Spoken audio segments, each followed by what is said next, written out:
ولو يؤاخذ الله الناس بظلمهم ما ترك عليها من دابة ولكن يؤخرهم إلى أجل مسمى فإذا جاء أجلهم لا يستأخرون ساعة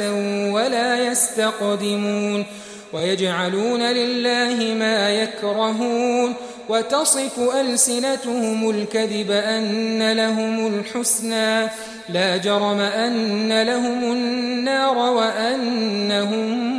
مفرطون تالله لقد أرسلنا إلى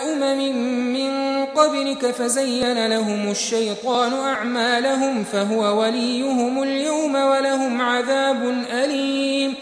وما أنزلنا عليك الكتاب إلا لتبين لهم الذي اختلفوا فيه وهدى